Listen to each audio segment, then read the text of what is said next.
Okay, we are live with Kelly Hawks and Nicholas Alexander Karadza. That's Nick's full. Yeah, I know. Royal, Nick, can you hear me? It's a regal name. It's very regal. Nice. Regal? I don't think I've ever heard that. Nicholas Alexander. It just sounds like a king somewhere for sure. Yeah, it's Knack. Yeah. Knack. I don't know. I haven't heard that before.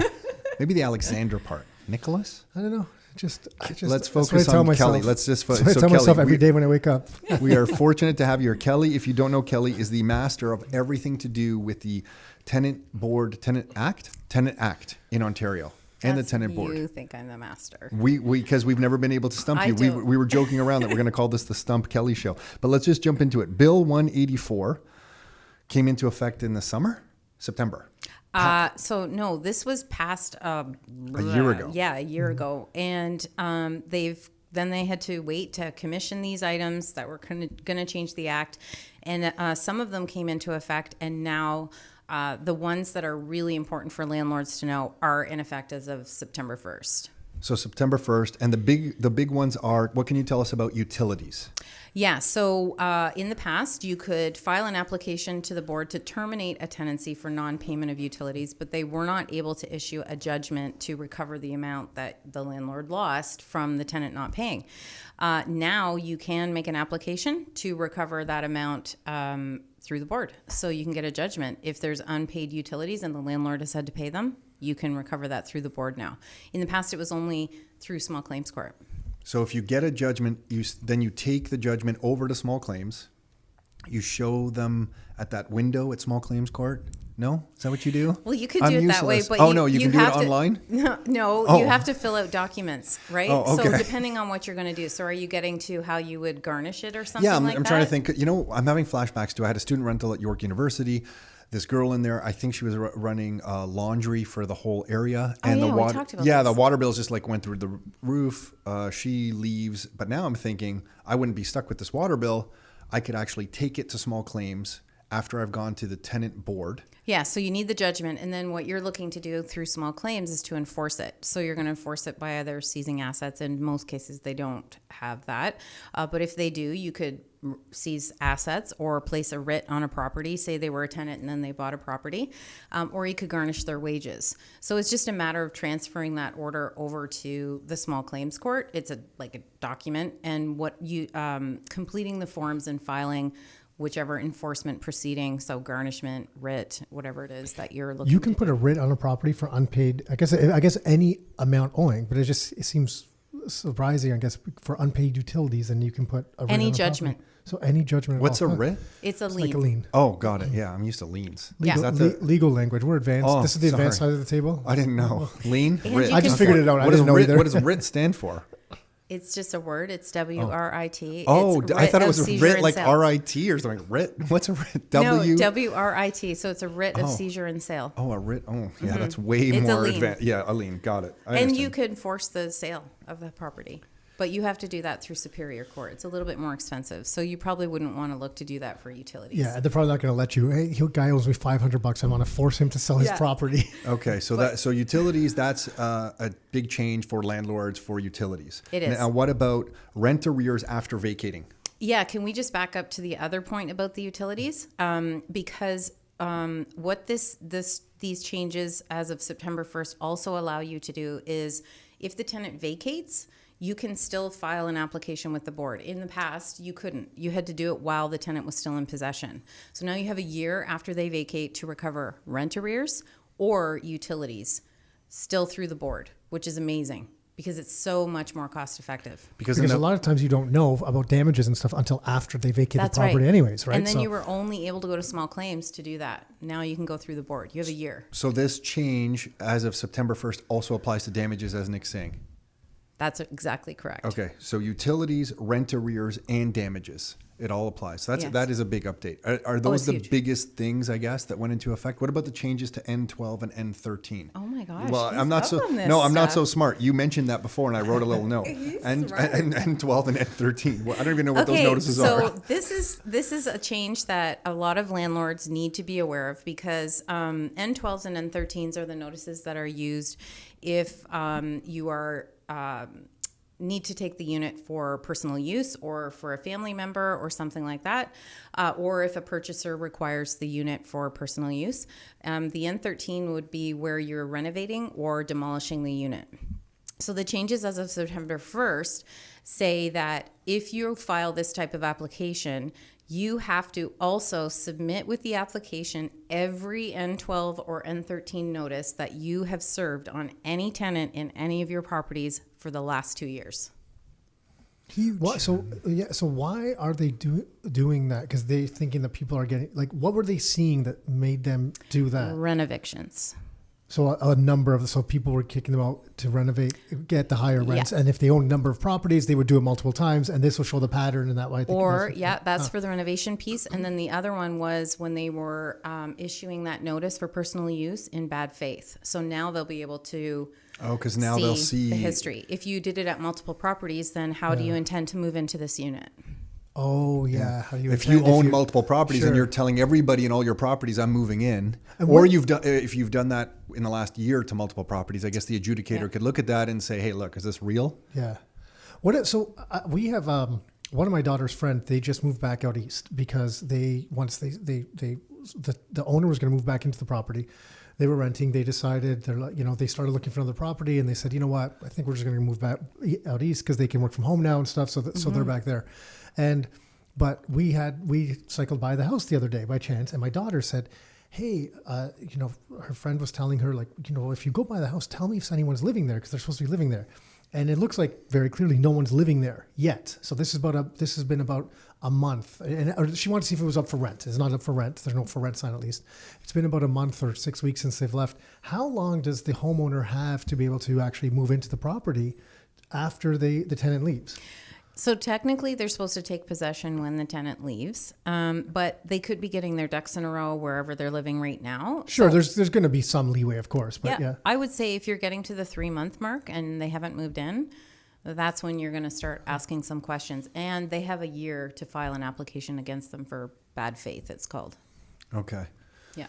Okay, next question. Nick, you're good with that one? Yeah. Next question, and this has happened to somebody, someone we know. They're renting out a single-family home. The people who are renting out the single-family home, it was a family of 4. They now have 9 people in there. There's 5 other people in there. They don't know if they're relatives or friends or who they are, and it looks like they're charging rent to these people and renting out part of the house to these other people. Okay. So the landlord is like, well, wait a second. I rented it out to 4 people. Now there's 9 people, so just wear and tear on the house and more people in the house. No complaints yet from the neighbors, but they're kind of expecting that maybe there's going to be something coming.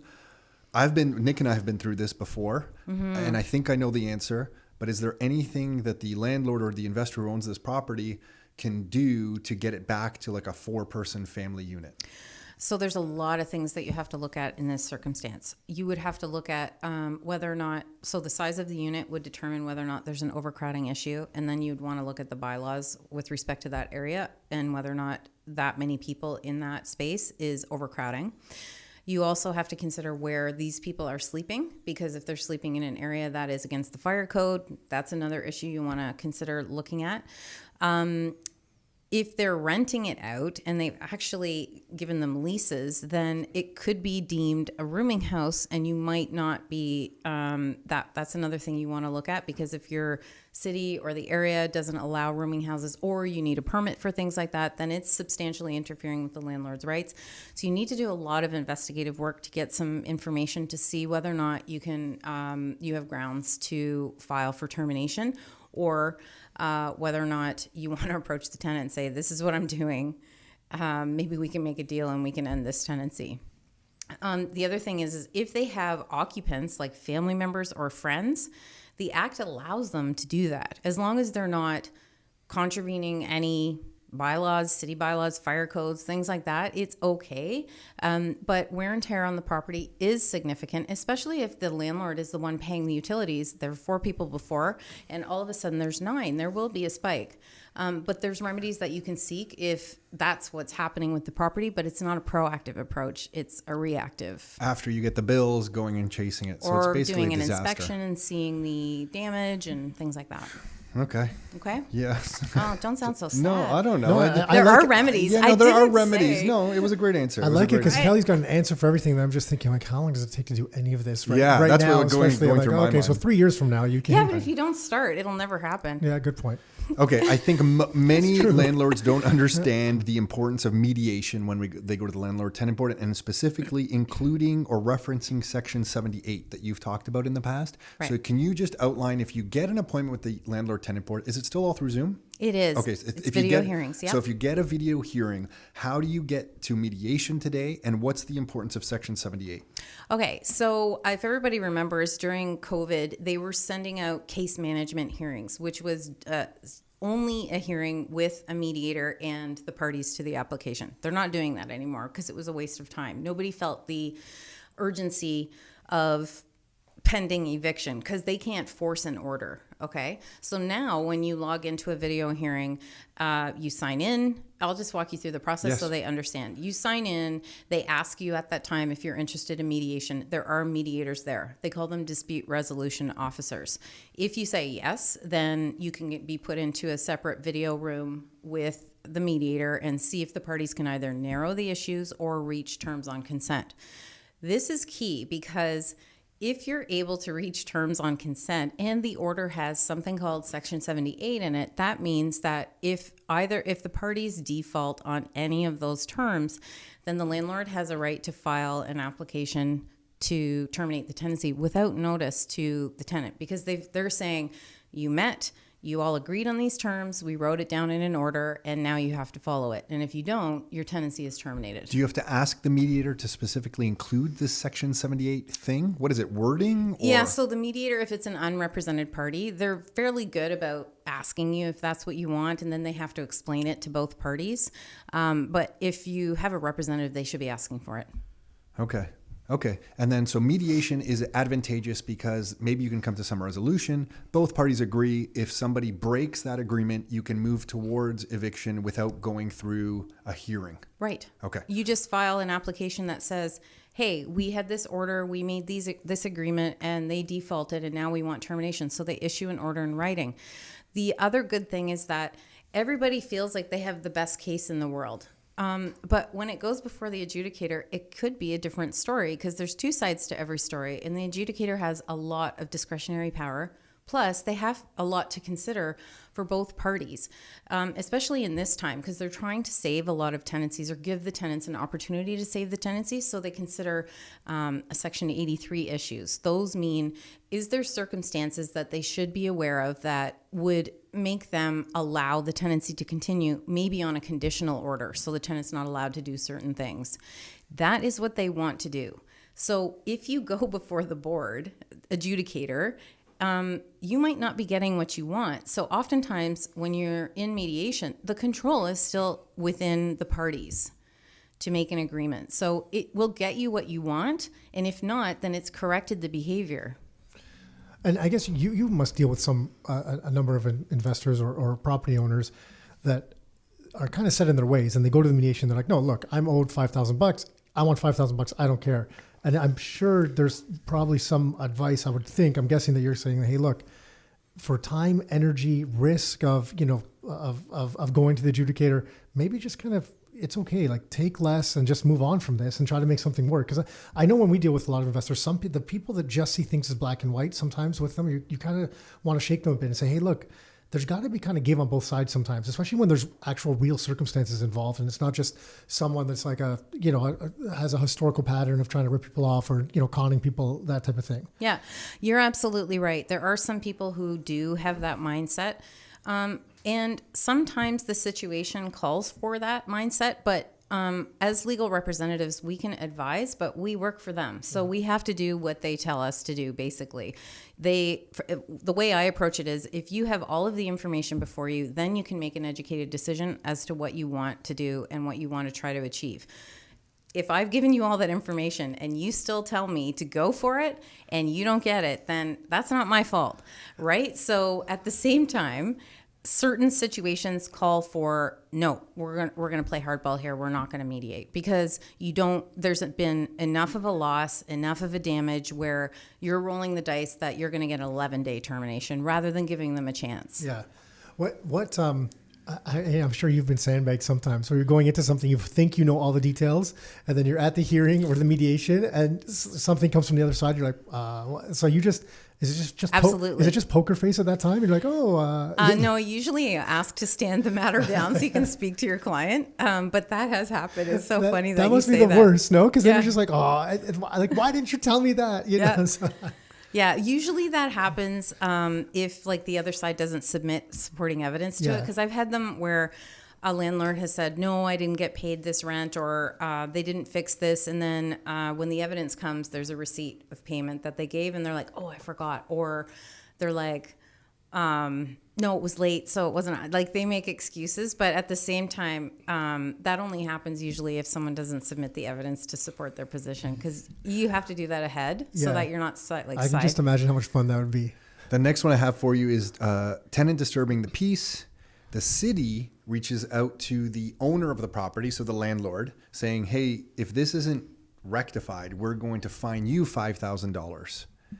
And then the landlord kind of freaking out, thinking, oh my, well, it's not me disturbing the peace, it's the tenant in the property. Are they misunderstanding that notice? Is the city just saying to them, you have to start some action to correct this situation? Well, the city has no authority to issue that fine against the tenant because they're not the property owner. So they have to start somewhere. And I feel like if and I know this has happened before, if the landlord is taking appropriate steps and keeping in contact, open communications with the bylaw officer or whoever the authority is that has issued this ticket, they can only do so much as long as they're addressing it and following the proper steps. I don't think that they would actually go ahead and issue the fine, but they have to start somewhere. So it's the city just saying, hey, listen, we want some action here. If you can go back and say, hey, got the notice, I'm issuing whatever form it would be, an N5 or N6, depending on what it is. Yeah, disturbing reasonable enjoyment or whatever's happening there. Then you're kind of taking the right path and you're off the hook for that $5,000. Well, you would have to continue to follow through. Yeah, you would have to take that to completion. Yeah. Okay, so that one's pretty straightforward. Yeah. What about this one? Tenant declares, tenant stopped paying rent 6 months ago. They declare bankruptcy 3 months ago. Mm-hmm. So they stopped paying rent 6 months ago, but 3 months ago, they declare bankruptcy. Now, as the landlord who's owed rent, are you just lumped in with everyone else trying to chase for missing rent? Or can the landlord tenant board say, well, there's a 3-month window there before bankruptcy, and here's the order that you can go and garnish future wages or something like that? How's that one handled? That's a Stump Kelly question, because that's one that I would definitely have to look into. What I know at this moment about that without verifying it, because I would definitely have to research that one a little more. So you can check that off. Oh my gosh, we stumped Kelly. Holy, first time ever. Yeah, until tomorrow morning when she comes back with the answer. Yeah. Here's the 5,000 word answer to this question. Yeah. If you have a judgment, you're going to be in the lump of all the creditors that are waiting to see what's left when the secured creditors are paid out.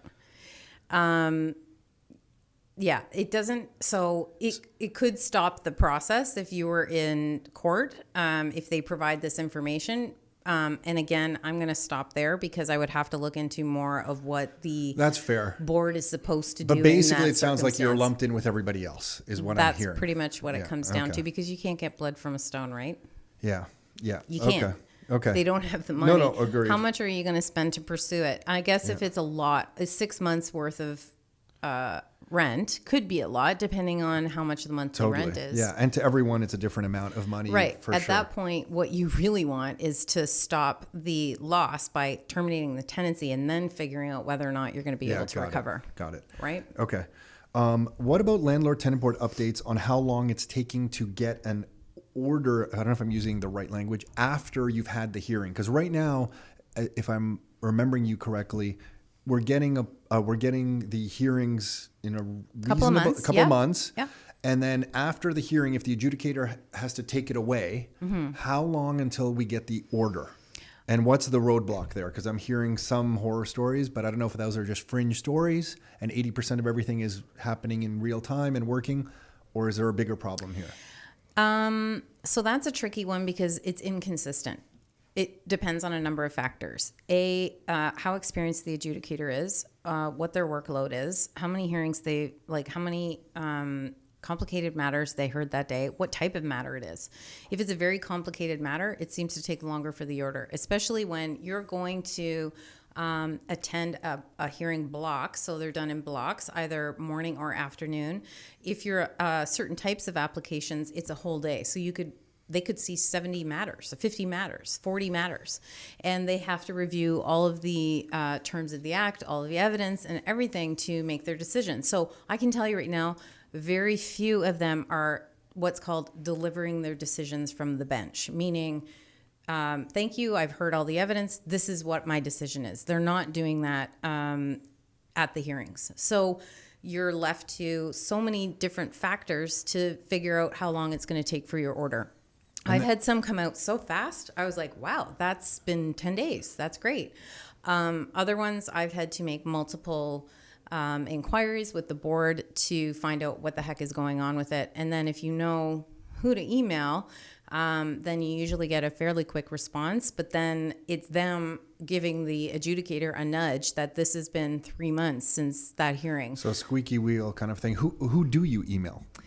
You would want to email one of the vice chairs. Okay. So you just go on the Landlord Tenant Board's website and find one of the vice chairs. Yeah. Got it. And say, hey, listen, this has been from this date. It's getting a little long. Okay. What was the wait for a hearing before COVID? The wait for a hearing before COVID was probably 2 months. So about the same. Maybe So 3 they've months, caught up. yeah. So, but there's still a backlog of cases. There is a backlog of cases. Yeah. And what I would like to see them change is the only thing about having the mediation at the same time as the hearing is it's very time consuming because the tenants have an option for free duty counsel at a hearing too. So when there's 40 cases to be heard and every tenant wants to speak with tenant duty counsel, you're just waiting. You could wait for 2 hours until your tenant gets to speak to duty counsel. Then you want to go to mediation and you're in the line for mediation. So a lot of times the adjudicators are popping into the main video room saying, are there any cases that are ready to go ahead? And I feel bad for them because then all of theirs are jammed into the latter portion of the hearing block. And then some of them don't get heard. Like a lot of them are being adjourned because it's overflow. So we raised a lot of these issues at the stakeholders meeting with the Landlord Tenant Board because they did a Zoom. There were, I think, something like 300 legal professionals who appeared. And it was, there were a lot of takeaways for them. I don't know what they're going to do to make those changes, but there's certainly a lot of voices telling them that this should change because there's no possible way for them to beat back the volume from the delays during COVID and then address the new ones that are coming in. It will forever. Yeah. It's weird. It's weird when people take an in-person process and just put it on Zoom and try to do it the exact same way. Like it's not as effective. It doesn't work that way, right? That's right. And then there's moderators that run the thing. So in the past, when you were going in person, you could go up to the person and say, do you want to have a chat? Let's see if we can work something out. This way you're waiting to be put into a video room. You're interrupting their attendance taking. You have to raise your hand and wait. And in the past, we could get a lot of it done first and then maybe go before the adjudicator and then go to the next room. But we're so dependent on the whole process to do anything that it is very time consuming. But everyone can do it from their couch. Like you forgot to say that. Yeah, and you get to see a lot sometimes. Yeah, I'm sure you get to see too much. Okay, how about this one? Tenants the person who owns the property the tenant's renting from comes out and says, we're selling the property. And the tenant then responds saying, oh my gosh, will you not sell the property if I agree to pay more monthly rent from you? Is that allowed in Ontario? And what are the dangers of that? Because to me, I always think it's absolutely allowed. Tenant wants to change the amount they're paying in rent. Let's rip up the old lease, have a new lease in place, new dollar amount. They sign. I maybe take a video so I show this isn't some coercion thing. It's really done at everyone's free will and we're good to go. But I have a feeling you're going to give me a very different response. Yes and no. Okay. Because if you're going to do that, you would want to make sure you have all of those things that you said to show that it was not under duress or that it was truly on consent, because they can agree. But if I was the landlord, so I always try to think ahead. Like if this was in front of an adjudicator, what would they want to see? Would they see that the balance is fair here? Or would they see that the landlord now, all these landlords are just going to start approaching tenants and saying, I'm selling the property unless you agree to a higher rent? If that's the conversation, that's not going to be on consent because that's a condition. I won't sell if you agree. If the tenant proposes it and the parties can agree and it's very clear that it's on consent, and perhaps maybe the landlord could, you would definitely have to be able to prove that it was on consent because here's what could happen. 6 months down the road, the new rent is too much for these people to handle and they can't pay the rent. So then you serve an N4, then you get to the hearing and then the tenant says, well, they illegally increased the rent above the guideline. Plus there was a freeze on right now, a rent freeze for this year. It's only effective for next year.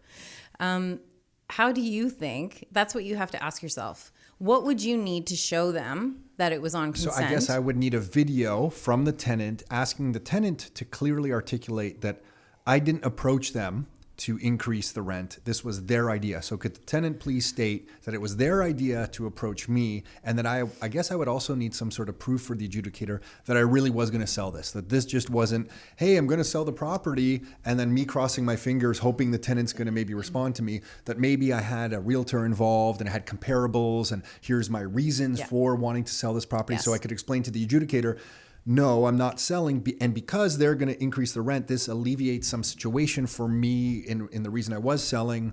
So this all is on the up and up. So I would need all of those things. And even then, the adjudicator might rule against me.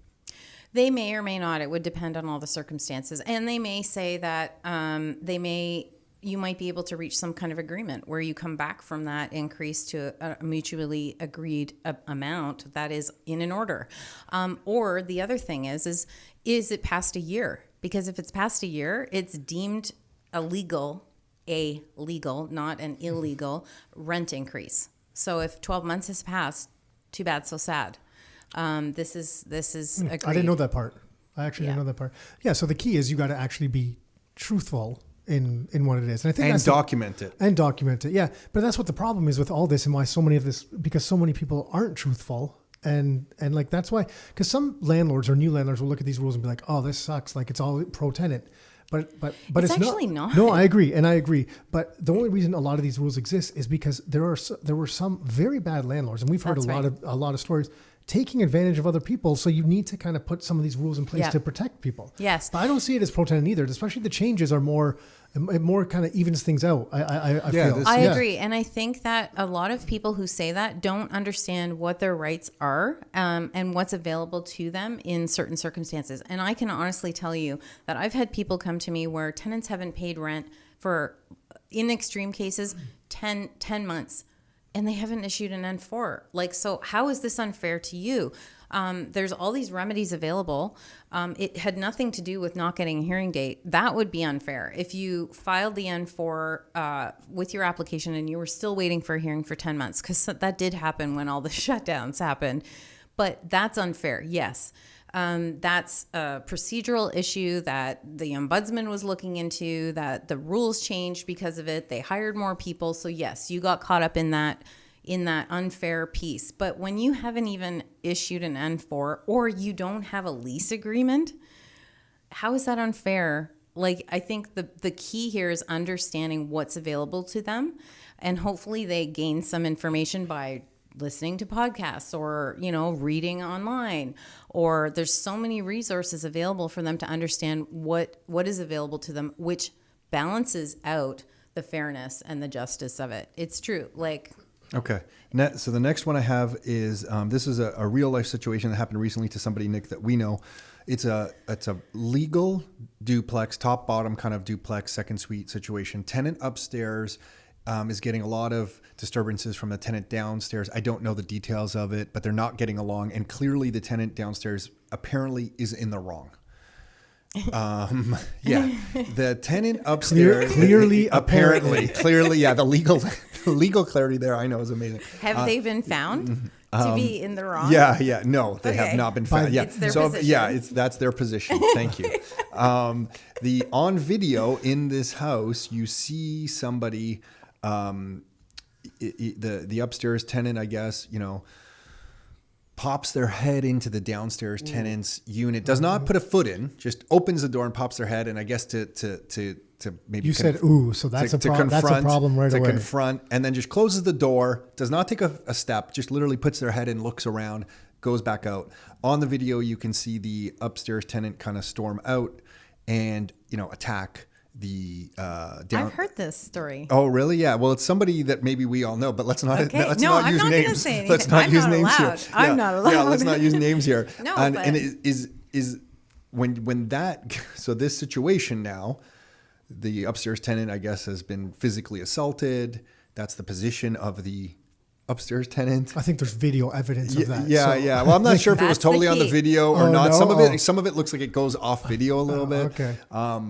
But Were the police involved?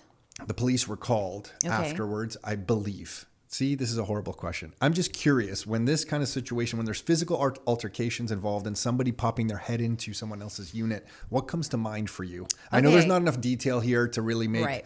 No, any that's kind of- okay because I got enough of it. Yeah, There's okay. some meat there on the bone. Okay, I can deal okay, with that. okay. So when you're in an apartment building and there's all these doors down the hallway, and if you walk up to someone's door and open the door and poke your head in, what do you think that is?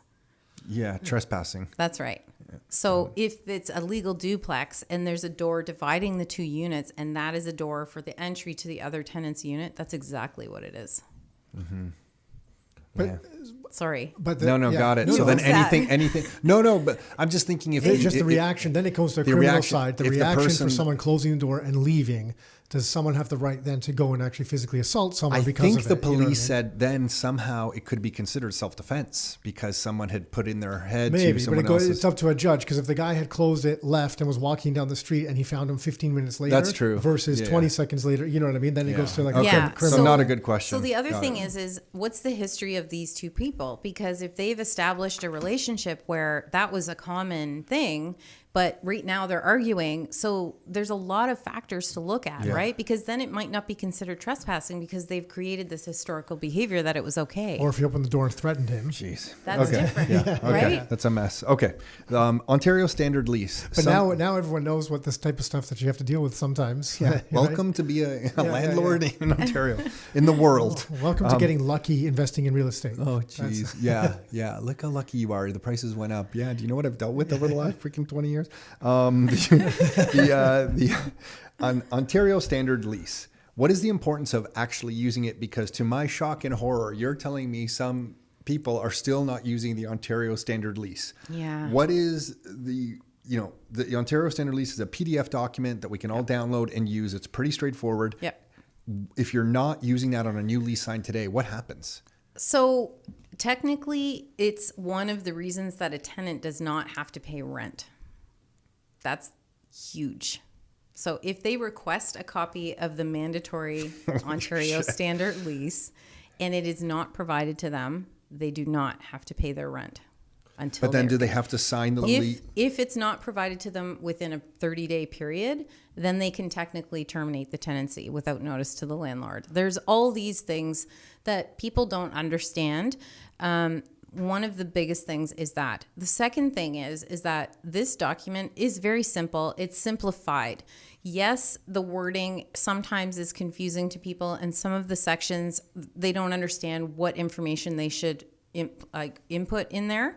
But if you truly look at it and figure out based on the type of property that it is, it simplifies the process for you because it has everything in there to make it a solid contract.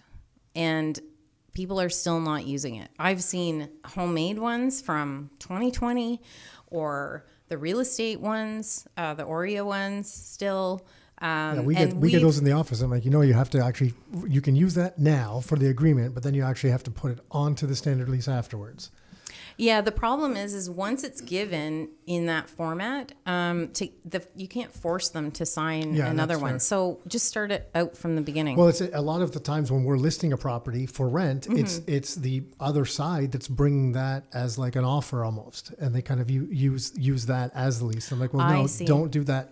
Put a condition in there saying we can come to the agreement in here, and then we can then upon like the agreement, Yeah. we can then transfer it over so that everyone's on the same page. Yeah, right. I see. I didn't know that's where it was coming from. That's how they bring it, because they're not like there's a disconnect between the I guess ORIA or RICO and the forms that are being provided, and then the Ontario Standard Lease. Yeah. And then a lot of people were using that ORIA form as the lease because Thinking it's official because it says ORIA on the top. Yeah, it kind of serves the same purpose. It outlines utilities and those types of things. So there's a disconnect there where they should, and maybe they're taught that now, but there's never been like a retroactive course to everyone that has a license already saying, hey, make sure you're going and using this now. Don't use the ORIA form anymore. They still publish the form online on the web forms for everyone to use. But regardless, I thought we were all bound that if keys are changing hands for money for a space that has a kitchen and a washroom, that we are bound by the Tenancy Act here in Ontario. So you don't even really need a lease. Like I've always lived by those rules. I'm like, what? This lease is a bit of a joke because if we change keys for money and you're getting into the property, I'm bound by the Tenancy Act here. So what's the big deal about a lease? So in the absence of a document, yes, it can still be established that there is a tenancy agreement. However, in the absence of a document, if you're the landlord, and you don't have that document, the favor of the absence of that document is going to fall in the tenant, in the tenant's favor. Okay. You should be the smarter one and know better, and then you should right. be able to put it. Okay. My position would be, no, I'm joking. Okay. Why? It's just really important for them to use What it. about on that lease though? Because there's some people that take that lease and they have their Schedule A. Because I've seen different people like, oh, I'll sell you. I'll not sell you. I'll share my schedule, my clauses with you. You can put these in your lease. And some of them are outrageous. And I know the answer to this. I just want to clarify for everyone listening. You can put whatever you want in that lease, but if it's not legal, you can't hold people to those terms that you're putting in the addendum or the schedule, I guess, to the lease. Or in the margins. You can put terms in there that, like, there's a certain terms that I've seen in there that there's no issue for putting those in there. The board is just going to say that's unenforceable. But where you run into the problem is if you fill a contract with a whole bunch of terms that are not enforceable and you're trying to mold the tenant to do certain things by all these terms, then it becomes about tenant rights. And that's where you don't want to get into an application for tenants' rights because of all these terms that are put in the lease agreement that either are unenforceable or against the tenant's rights. Okay. So that's the problem with just doing the whole lump sum. Here's all my So what about something as simple as tenant agrees to cut the grass? That's it. I write it in the margins of the Ontario Standard Lease. They initial it. I initial it. Is that okay? Yeah. So that's a very good question because that one comes up a lot. Whose responsibility is it? So it is technically the landlord's, but parties can make agreements to do that, and that's fine. But if you're going to do that, then you should also have something in there that says if the tenant no longer wants to do it, this is how they have to notify me. Because here's what I've seen: tenant agrees to do that. Then the grass doesn't get cut because some life circumstance changes and the city comes by and issues a notice that it's over 20 inches high and it's not done. So then you issue the notice that the tenant said they were going to cut the grass. And then the board says, but that's the landlord's job. And then you show them the lease agreement. Well, how is the tenant supposed to notify you if they don't want to do this anymore? So I would just dot my I's, cross my T's, and put in there if the tenant changes their mind, they need to give the landlord X number of days notice in writing so that they can make arrangements to have so it you done. need this stuff done properly and worded properly. Is it still the landlord's responsibility to take out the garbage? To take out the garbage? Yeah. That's what I thought. I learned once that it's like you can't actually enforce the tenant to take out the garbage. So if let's say there's a detached garage on the property, they could essentially just load it up in there. No. No way. Okay, good. That's good. And what about on the Ontario Standard Lease, the benefit, because you always talk about this and I think it's important, of getting email consent? Yeah, that's such a good one. I'm glad you brought that up because that becomes even more important now with the changes as of September 1st for landlords to be able to file this application after the tenants vacate. If the parties consent to service of notices as allowed by the landlord tenant board. So this doesn't mean that N4s can be served by email.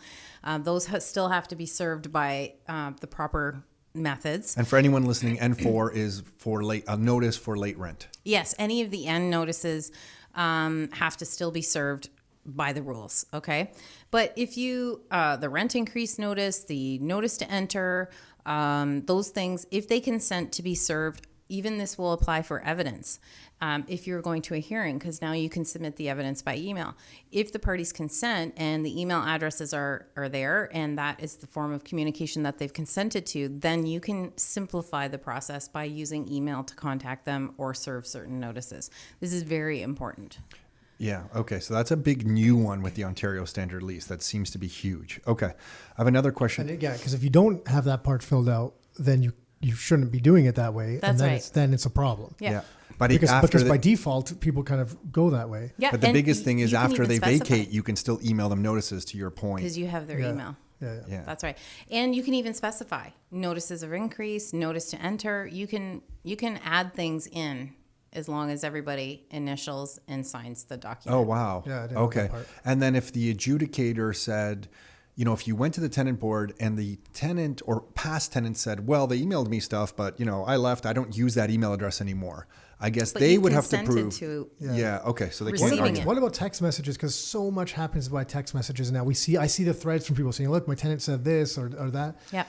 It can, like, I know you have a phone number for phone calls. Is text messages? How are those perceived at the board? That's a really good question too, because it's such a gray area. Text messages have been accepted as forms of evidence when you're discussing.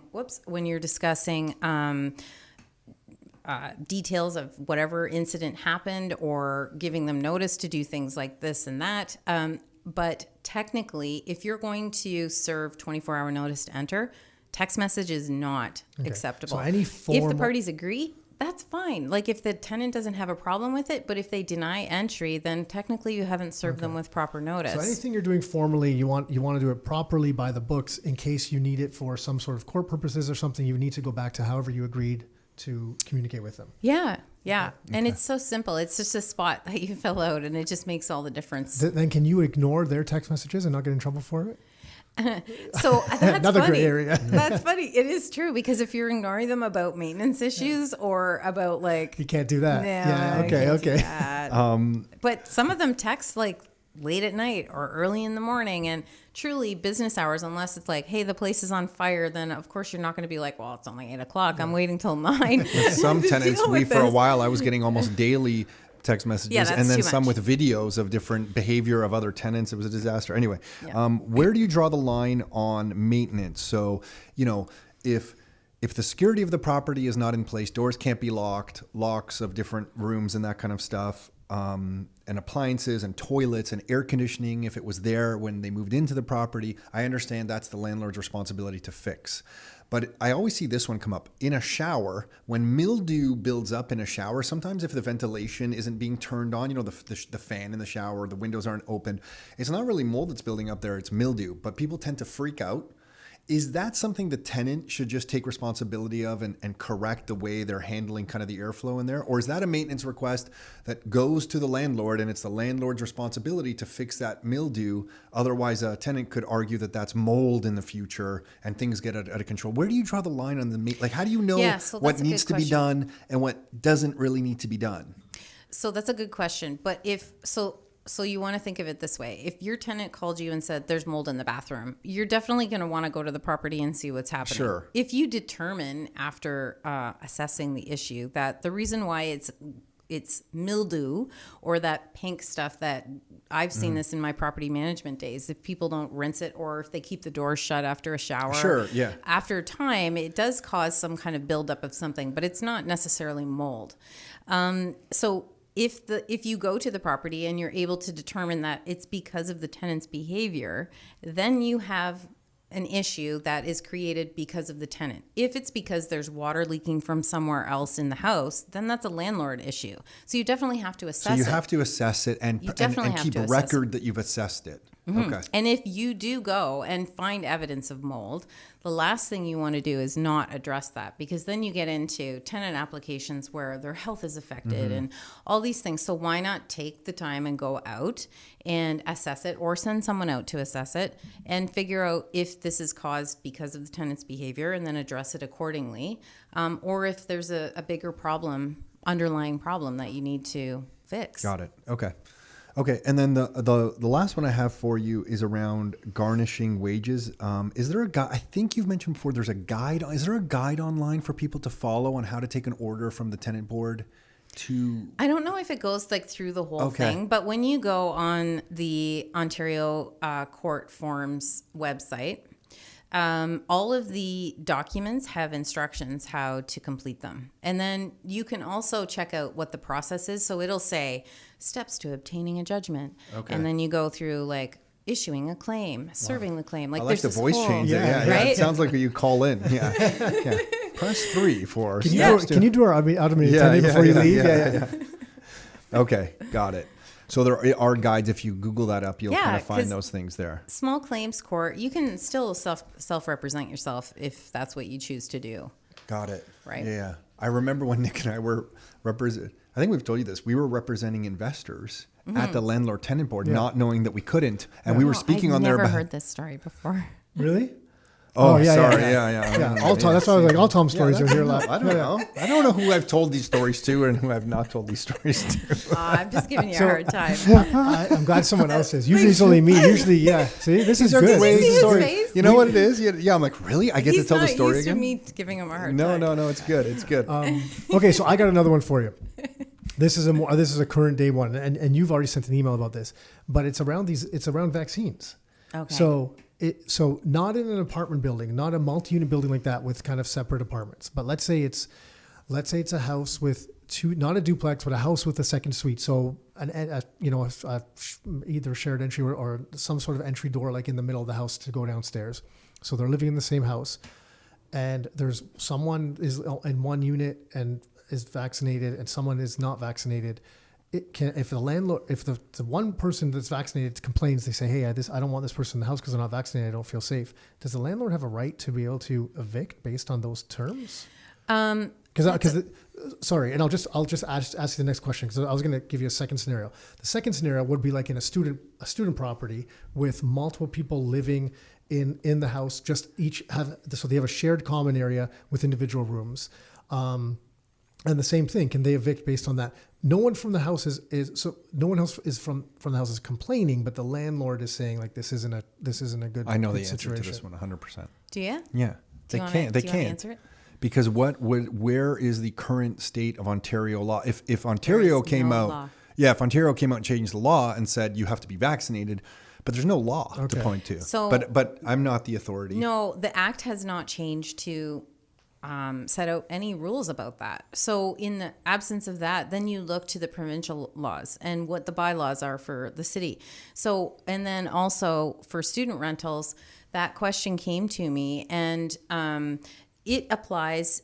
The universities, a lot of them have adapted this program where if you're not vaccinated, you do have to do weekly tests, but that's what the student is choosing, electing to do to be able to go to that school. That doesn't necessarily mean it's spilled over into the outside world. So I would ask them for the authority, which gives them the right to do that. Okay. And if they're not able to provide it, then maybe it's a tenant's rights application. Yeah, and I felt the same way hearing this, and I was surprised that this one landlord was taking such a stance against it, especially with no complaints. But I guess that could then change if there's some other tenants in the house, then with the student rental example, that are saying, I don't feel safe with an unvaccinated person around me. Can't change. Now, I think what I'm just talking in today's world, this all of a sudden has more. But I just know an adjudicator has to rule on the law. So even if some other people in the house are saying, I don't feel comfortable because that other person's not vaccinated, I want them to be. Currently, even if the adjudicator agrees that they should be vaccinated, I don't think the adjudicator or judge has any precedent or law to reference to make a judgment against them. I would have to agree with that. I mean, there's certain things that we have to do to get along in society. We have to wear masks when we go in certain places, and if not, it's contravening the bylaws and things like that. But it hasn't spilled into changing the act where it comes to multi-unit residences. Okay. Look at through the worst part of COVID, there were people in high rises sharing the laundry room facilities. Like, and there was no issue there. So all of a sudden they can't just... Shocking, isn't it? I is. thought they should all. I thought they were all going to die in if they were in the laundry room together. I don't know. Oh boy. Yeah. Don't. But I have not seen any legal authority that has said it's okay to do that. But again, if they were entering into the tenancy knowing that that was the expectation, there might be an argument that they said, I was going to be vaccinated and now I'm not. And well, so it gets really tricky. I know multiple situations where lot. people want to get vaccinated and their doctors currently telling them not to get vaccinated or complete their vaccination if they've had one already for different medical reasons that they're getting the medical advice for. So these people even want to get vaccinated. So how about if they're in that position where they want to, but are medically being advised they can't? Well, they're not actually considered an exemption under the current Ontario exemption. No, this is getting this is where it gets ridiculous. tricky. No, it's ridiculous. There's just so makes many more points. more work for the courts. There we go, Nick. See, it's helping the economy. It's helping the lawyers and the paralegals win again. Come on. Kelly, thank you. Is there anything else around? I think we covered all the basics that we wanted to cover. We had a list of like 40 questions. No, I just wanted to get through it. I don't know. I had some questions I wanted answered. Kelly's the master at this stuff. Kelly, thank you. Is there anything else that we should be covering that we haven't covered?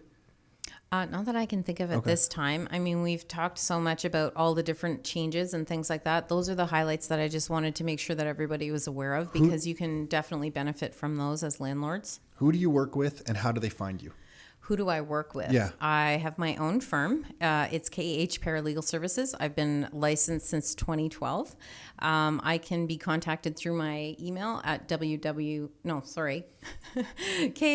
at khparalegal.com. My website is www.khparalegal.com. khparalegal.com. Yeah, we appreciate it. And I think we've shared this in the past, but you've helped so many rockstar investors over the years. I think you give people a comfort knowing that they can call you. When Nick and I didn't have a resource like yourself, Kelly, and we would, different people would say different things to us, we would just freak out, especially in our 20s when we didn't really know what was going on at all. If we had someone like you to reach out to and have a quick phone call with, it would have really put our mind at ease instead of like days and weeks going by freaking out about stuff. Thank you. So you've really helped hundreds and thousands of investors just through Rockstar alone. So thank you. Yeah, you're welcome. And you know what? I love working with the Rockstar group because it's sometimes hard out there when there's so many cases and you just feel like, I wish they knew more, and I wish they knew that these were their rights. And you guys are going above and beyond to make sure that that information is available to them, and it does make a difference. It really does. Cool. Because even when I talk to a lot of them, they're like, I know this, and I know this, and I know this, but I'm not sure about this. And that's a tough question that they've asked. So they've already got the base, the foundation to start out the right way. So it is making a difference. Oh, that's cool. And it's really nice to see. Yeah, and really, I think your niche of expertise here is hard to find. It's hard to find people like you, because maybe this is your world. Maybe you don't recognize that, but I'm telling you, for many people who aren't in your world, it's hard to find resources who have your level of experience and expertise. Oh, so thanks. keep doing what you're doing. So khparalegal.com. Thank you so much. Really appreciate this. No problem. Thanks. I enjoyed it. Yeah. Hey, thanks for tuning in. You can find every new episode of the Your Life, Your Terms show on all the major streaming platforms. So Spotify, iTunes, Google Play. And if you'd like to get free copies of some of the books that we've put together, like these right here, or some of the reports that we've put together, like these right here, you can find all of those at www.rockstarinnercircle.com. That's www.rockstarinnercircle.com. That's it for now. Until next time, your life, your terms.